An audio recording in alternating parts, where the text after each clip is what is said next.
Assalamualaikum warahmatullahi wabarakatuh. Selamat berjumpa kembali melalui podcast BPTP Jawa Timur. Sobat Tani, dalam kesempatan ini akan kami sampaikan sebuah informasi mengenai korporasi pertanian berbasis bisnis. Apa saja penjelasannya? Selamat mengikuti.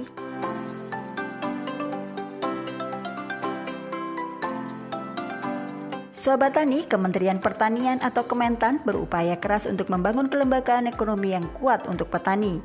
Melalui UPT yang tersebar di seluruh Indonesia termasuk Balitbangtan, Kementerian Pertanian melakukan demonstrasi farming atau DenFarm, korporasi petani di beberapa wilayah.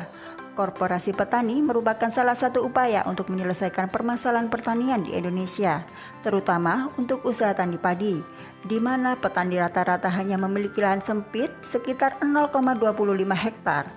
Dari segi ekonomi, hal tersebut tentu saja tidak visible untuk diusahakan secara individual.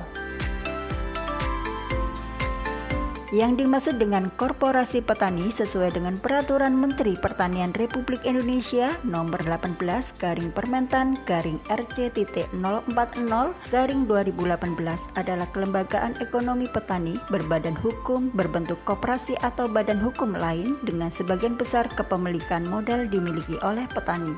Terdapat 4 paradigma baru yang dibawa dalam korporasi, antara lain 1. Era bantuan atau charity berubah menjadi era bisnis, misalnya berbentuk bantuan pinjaman, jual beli, jasa komersial, dan lainnya. 2. Relasi horizontal dan vertikal berbasis relasi pasar yang memperhatikan faktor biaya, pendapatan, margin, keuntungan, efisiensi, dan lainnya. 3. Skala pengorganisasian bisnis petani berubah dari level dusun atau kelompok tani dan desa atau gapoktan menuju level kecamatan atau korporasi. 4. Agribisnis dan korporasi petani menjadi program nasional, menjadi tanggung jawab semua pihak, yaitu Kementerian Pertanian dan kementerian atau lembaga lainnya. Nah, ini yang penting untuk diperhatikan adalah pembentukan dan penguatan kelembagaan korporasi petani minimal ada 5 aspek utama yang merupakan satu kesatuan dengan korporasi petani.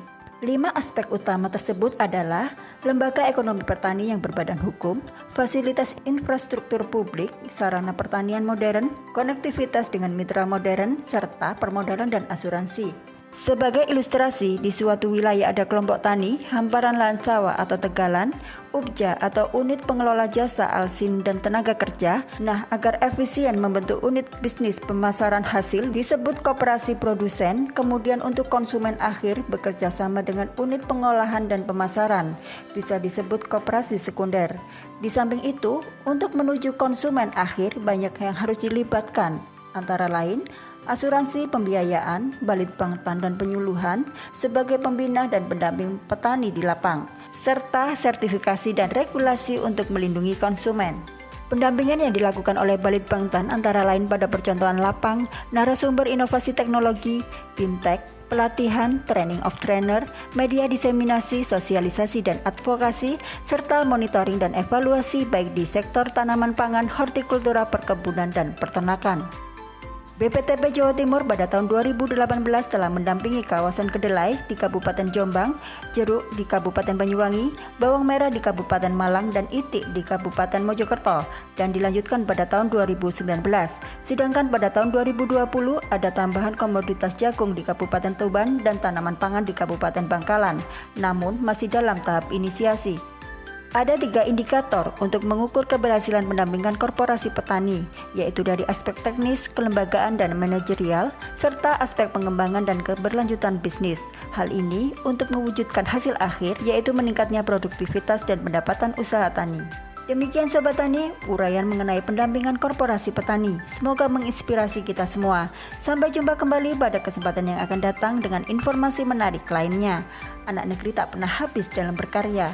Jayalah terus pertanian Indonesia. Wassalamualaikum warahmatullahi wabarakatuh.